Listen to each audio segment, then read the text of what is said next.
Okay, today we are going to tie a parachute Walt's worm. Um,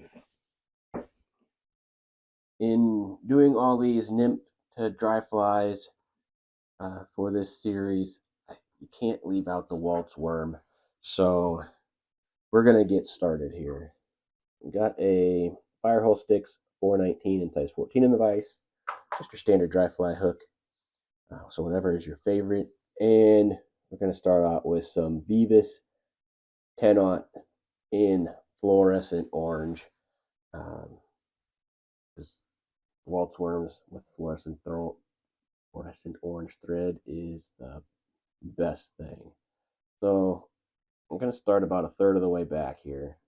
If you like Walt's worms, go ahead and give this video a like and let us know in the comments what's your favorite color to tie up a Walt's worm. Because here I'm going to tie up kind of just the original kind of sexy Walt's worm. That would be kind of a normal gray dubbing color, but I've definitely tied them up in olive and black. So let us know what your favorite one is. So I'm going to go ahead and just get the parachute post started in here.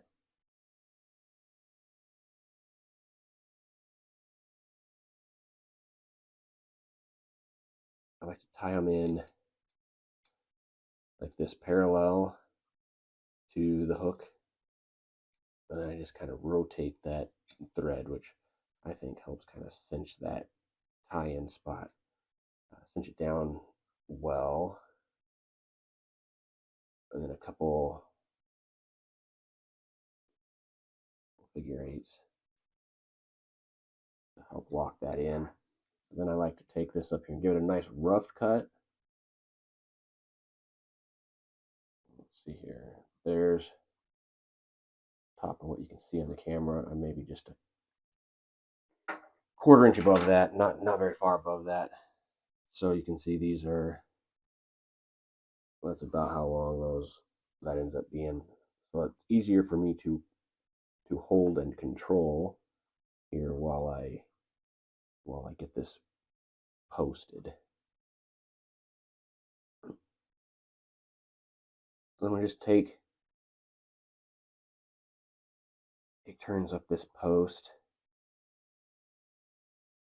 When I'm holding it, I'll give the thread a little bit more tension and let off that a little bit when I'm not. Otherwise you'll pull that post to the side and everything will come unwrapped. Which isn't the end of the world if it happens.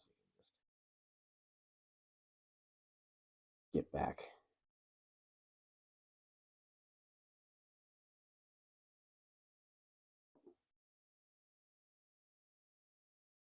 With this post, I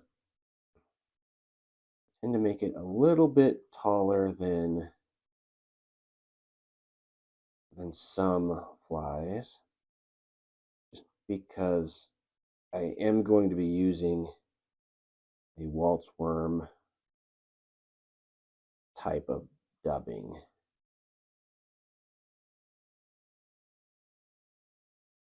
Get some good locking wraps here on the sides of this thing. Don't want this post going anywhere.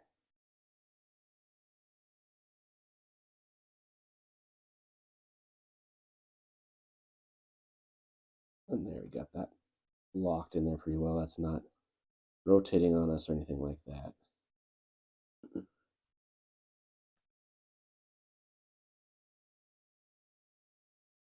So then, normally I would have already had the tail in. I would then do the body and then tie in my hackles.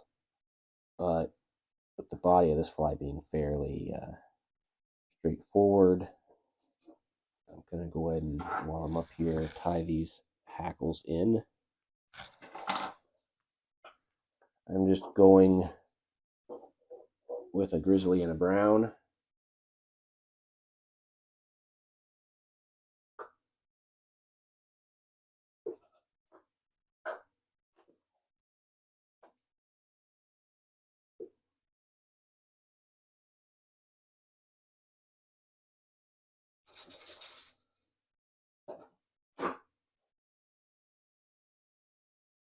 course, dog decides to roll around on the ground.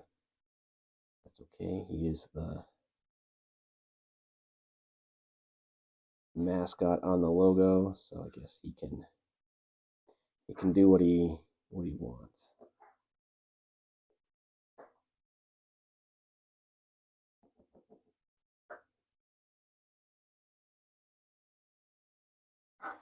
Now that we got that tied in, on my way to the back of the fly, we'll tie in a piece of crystal flash here. This is just some pearlescent crystal flash that I'll use in the counter rib.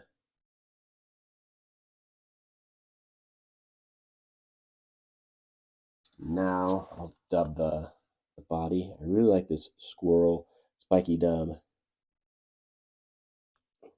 It has enough bugginess, but you can also dub it fairly tightly for a buggy dubbing.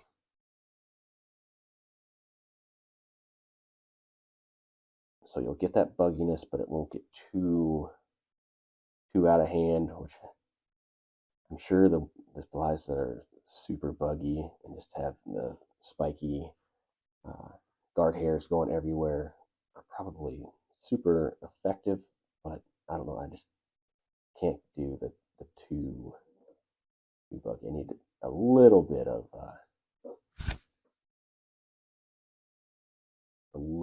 order in it, I guess. I don't know.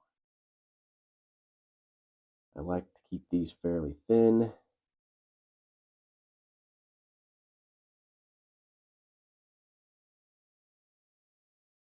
Now we will, now you can see I got a little bit of a bump right there, but when you wrap this forward, crystal flash forward as a rib, you can put it right on any spot that you feel is kind of a high spot, and it will help minimize that. So if you feel like part isn't looking exactly how you want it, just run your ribbing material over that and you'll be fine.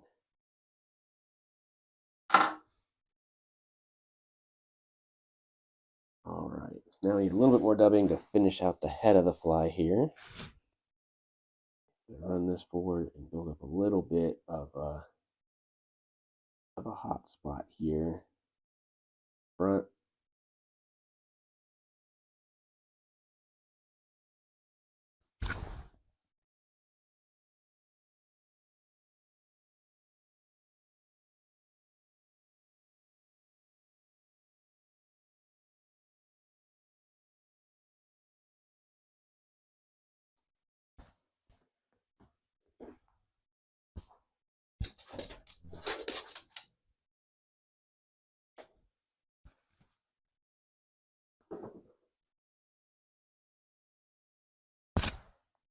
We can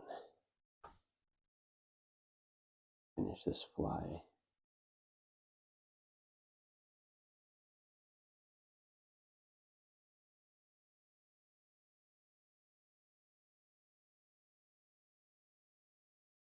There we go. Make sure we got good coverage all around. A few fibers there that I'll probably trim out.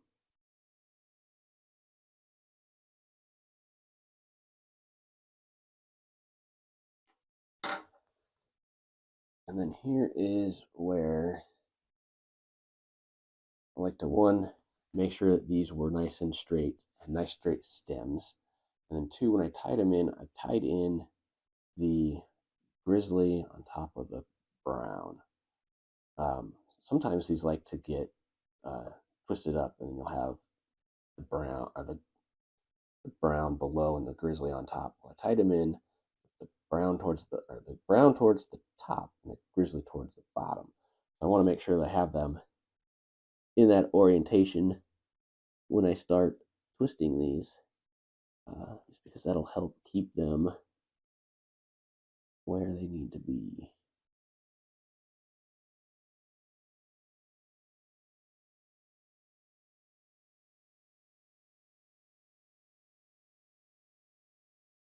Okay.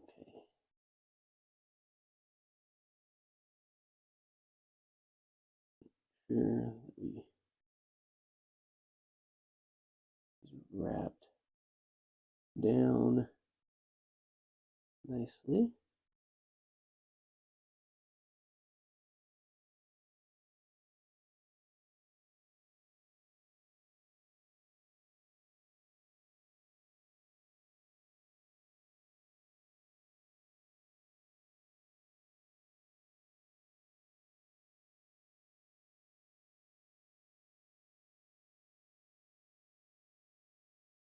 There we go.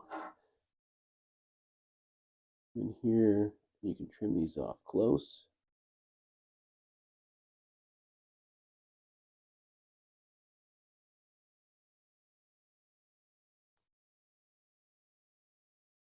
This is where I also like to get this. I like to take this, give it a little twist. Get all those fibers, got a couple that are hanging out. Give it a twist.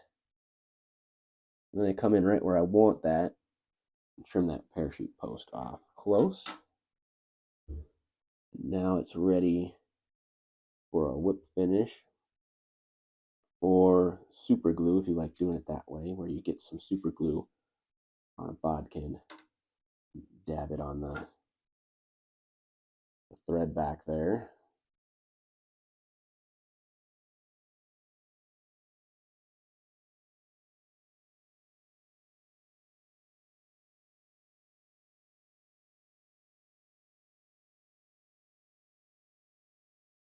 Just be careful when you whip finish that you keep the thread where you want it and you don't trap any of those hackle fibers. Also could be a good option to do a little whip finish like that and then run some super glue in there just to make sure everything is completely taken care of. And trim that out. You got any fibers are a little crazy, at least for me. I'm sure it's probably just fine. That dubbing. There you go. There's a parachute Walt's worm. So if you like fishing the Walt's worm, go ahead and give this video a like. Let us know in the comments what's your favorite color of Walt's worm. And don't forget to subscribe. Thanks.